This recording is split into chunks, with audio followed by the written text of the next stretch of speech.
Good morning. Good Saturday morning. A little bit late because it's Saturday. I sleep in just a little bit more. Well, not really. I had to get up to give Chris his final antibiotic this morning, so I've been up a little while.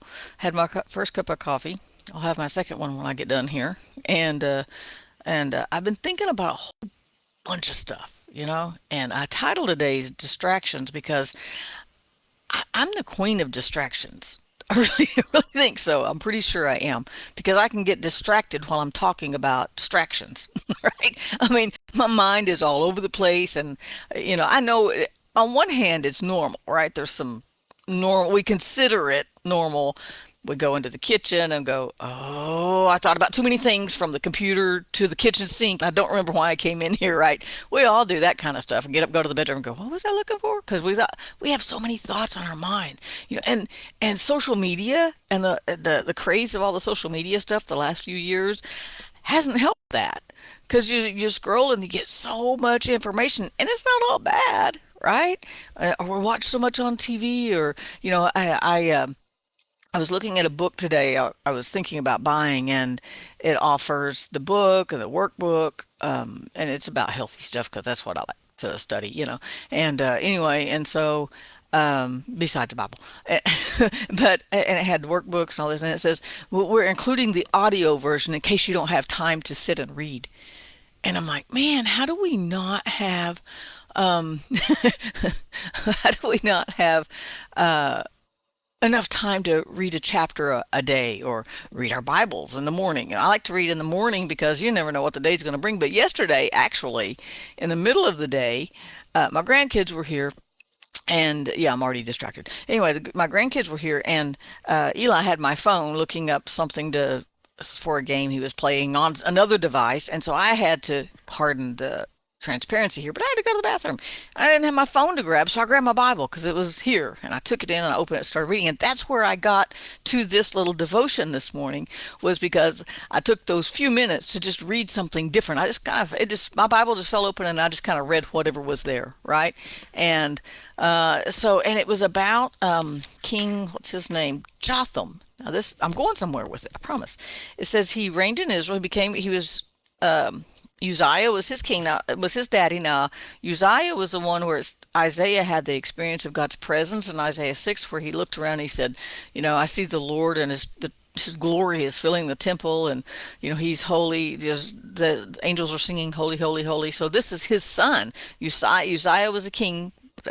Actually, that all happened. Isaiah 6 happened when Uzziah died, and so right as that was going on, Jotham began to rule in Judah, right? And so anyway, but it says that he was 25 when he became king. He was a baby, and he reigned in Jerusalem for 16 years. His mother was Jerusha, the daughter of Zadok, and I've studied some about Zadok, so that caught my attention. But then it said Jotham did what was pleasing in the Lord's sight, like Uzziah did, but he didn't destroy the pagan shrines where people offered and burnt incense and things like that. So it says he followed God. He did what was right by what God wanted, but he didn't get rid of the pagan sites. He left them to distract people. And when we have a distraction, we're going to follow it, right? I'm going to be distracted by coffee. I'm going to be distracted by football. I'm going to be distracted by cute babies. Right? I'm distracted by air, probably, because I can just get distracted so easily. And so if we leave things in our heart without removing those things that could distract us from God, then I know we're not going to set up an idol and go over here and bow down and worship it, but we leave things in our heart sometimes that we know will distract us from what God's doing, right? It's easy to be distracted from his peace. I can have this morning, I'm totally at peace. I've made some decisions on some finances. I've made some decisions on this. I got a couple of things that I've wound up and I'm fixing to be done with, and progress is being made, and I'm in a good spot. And it's easy to have that peace. But I mean, just one phone call, one crazy text, one goofy person on Twitter, and all of a sudden that I'm distracted from that peace that I was just letting reign. And that's easy to do. A phone call, a text, it's just, there's so much stuff coming at us, a breaking news story, or dropping my pancakes in the morning and when I was ready to eat them, or I mean, I can get distracted from his peace. I don't really actually do pancakes, but anyway, it's so easy to get distracted from his peace, and then we have to stop and go back. Here's the cool part: you can always stop and go back and go, oh, no, no, no, I'm going to let his peace reign no matter what my ears hear, no matter what my eyes see, no matter what's going on, no matter where my emotions tried to run. Just reel it back in and just let his peace reign. But the thing is, getting those things out of our lives that are the major distractions, right? And after I read this scripture again this morning, I read it yesterday, thought about it quite a while, and because it's kind of made it a point of meditation of what might be in my life that is distracting me from reading my Bible. Maybe it's distracting me from letting his peace reign. Maybe it's distracting me from doing what I need to do, from writing books. I got several outlines. I need to get on that. All these things, right? And they're not all bad things that are distracting us either. But are they good if they distract us from what we need to be doing and from letting his peace reign? And so in studying that, when I was thinking about he didn't tear down the shrines, it made me think of Gideon. And Gideon, Gideon was hiding behind. Gideon's a great story. He was hiding behind he was hiding somewhere and threshing out the wheat because the Midianites were coming behind the wine press. That was it. And because the Midianites were coming to and stealing all of their wheat, and the people were scared. They were living in fear, right? And so God comes to Gideon and he says, "Hey, mighty man of valor." And Gideon's like, "Who, me? I'm the youngest one of my tribe. I'm the youngest. I'm of the least tribe of Israel. I ain't got nothing mighty in me." And God said, "You are a mighty man of valor." And he took Gideon, and Gideon had something like 12,000 men, and he shucked it down to 300 men, and they defeated the Midianite army with 300 men without even using any weapons. They didn't even go in and kill them. They ended up killing themselves because of the confusion, right? And so God used Gideon mightily. And doesn't he sometimes, when we give God things, he destroys things in our lives. He can destroy that fear. We can let his peace push out all that fear. We bring him our request and let his peace push out all those anxieties. But it's so easy to go back over and pick them back up, right? And Gideon is, he followed God. Now some people say he was kind of a coward by hiding out and threshing the wheat. I've always said, I don't think he was. I think he was saying, you ain't getting my wheat today. Today, you ain't getting it. You ain't getting this wheat right here. I got this, right? And so I think it was more of I'm going to win. I'm going to figure out how to win. Even if it's small, even I'm by myself, I'm hiding out and getting things done. And that's why God came to him and said, "You're a mighty man of valor." And he's like, whatever. You're right. He didn't see himself that way, but that's how God saw him.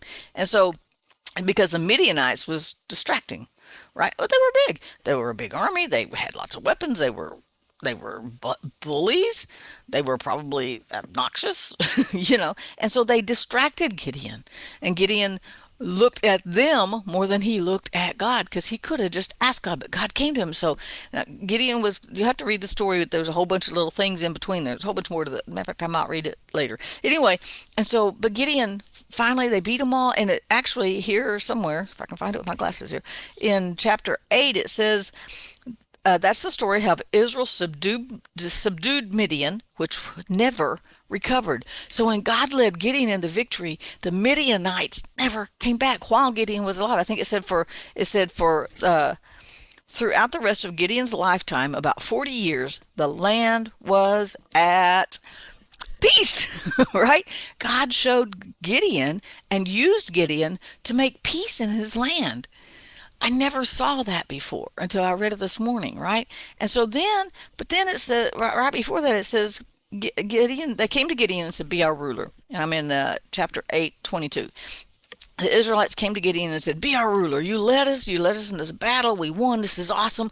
Be our leader." And he said, "I'm not going to rule over you. I don't want to. And my son's not going to either. We don't want to do that. I don't know if he didn't want the responsibility.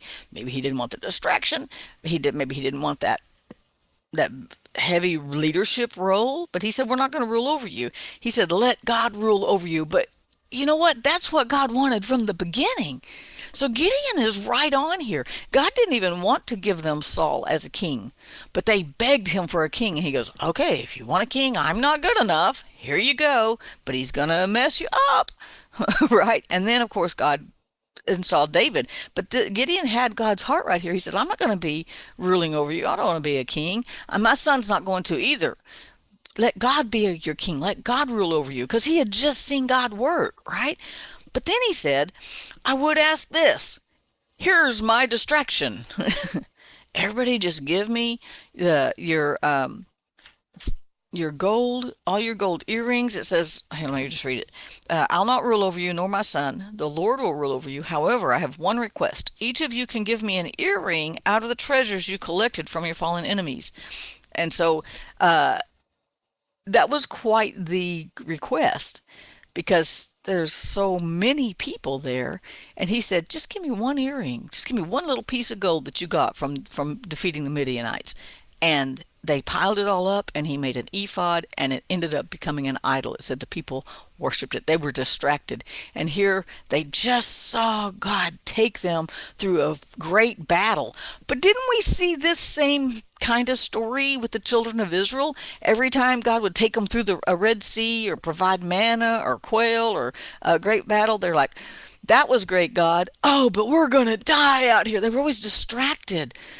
What if we could just get our mind on God and not be distracted by gold, by the elements we're in, not be distracted. Now, I'm not saying don't deal with day-to-day stuff. We got stuff we got to do, right? We got responsibilities. That shouldn't distract us from God's peace. That shouldn't distract us from His Word. His Word should just be running through our head every second we've got that we're not really engaged in work or whatever, because sometimes we got to think. You're doing calculus, you got to think. That's not even real math. I know I did one, two, and three, barely. Anyway, and so, but his word should be our focus. His peace should be our focus, no matter what's going on with our bodies, with our kids, with our families, with our singleness, with our aloneness, all of that. It doesn't matter what's going on in our lives. He should be our focus, or we end up with a little ephod on the side, right? It's so easy to get distracted by the other stuff. So the challenge for the rest of the weekend here is every time you feel yourself get distracted and you feel that peace kind of leaking out, it ain't going nowhere. He gave it to you, but we get distracted and then we don't let it rain as much, right? So the challenge this weekend is to yeah, Alicia says think about what you're thinking about. That's good. So that's the challenge this weekend really, is just don't try to identify the things that distract you. Try to identify those things that are peace suckers, right? And because it's so easy to, when we get distracted, to just lay his peace aside and get all involved in all of this. We get all riled up, we get all upset, we get all, and we then all of a sudden we've got all these new anxieties. We're going back to God. Okay, I need to give you these again so I can have your peace again. So try to identify this weekend the things that distract you from God's word, that distract you from his peace, that distract you from his grace and his mercy. Because if these things distract us, we can't reap the full benefit of all these things he's given us. Because his grace doesn't change because I go through something.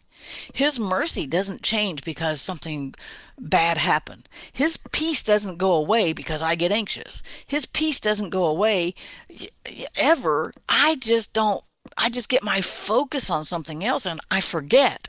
Oh yeah, let his peace reign, right? And so try to identify some things that distract you from his peace this weekend, that distract you from remembering that he's still God, no matter what's going on. We don't need an ephod. We don't need all these things to distract us. We don't need to, we've got to. This story would have been read very differently had Jotham gone through and taken down all the idols. Yet people would have got mad because we don't always want to get rid of those idols. I love you, God, but I just got to have this one thing, right? So what's distracting you? Because his peace doesn't change. It doesn't get weaker. It doesn't move away. It doesn't go away. It doesn't leak out. His peace never changes. So what distracts you from that peace? Those are the things we want to tear down. The things that that distract me from his peace, distract me from his grace, distract me from his word, right? Those are the things. So this weekend, think about what distracts you the most and how you can remove that distraction or make it a mute in your life so that you can not let it distract you from letting his peace reign in your heart, because his peace is 24/7 reigning in our hearts. It should be doing that 24/7. We should, it's not, he didn't say, okay, I'm going to give you my peace except between 2 and 4 in the morning, because you don't really need it then. Sometimes I do, because sometimes I'm up, right? So, or he didn't say, okay, when you get up at 5, make sure you push that peace button so that it kicks in, so you have it till noon. But then it has to take a break for an hour, because that's a rough day. No, his peace, there's no off and on switch. So it's the things that we go through that distracts us from the things that he's given us: salvation, peace, grace, mercy, all these things. So don't be distracted today. Don't be distracted for the weekend, because I won't see you till Monday. So, but I pray you have a great weekend. Peace out. Find those distractions so you can get rid of them. And I'll see you bright and early Monday morning.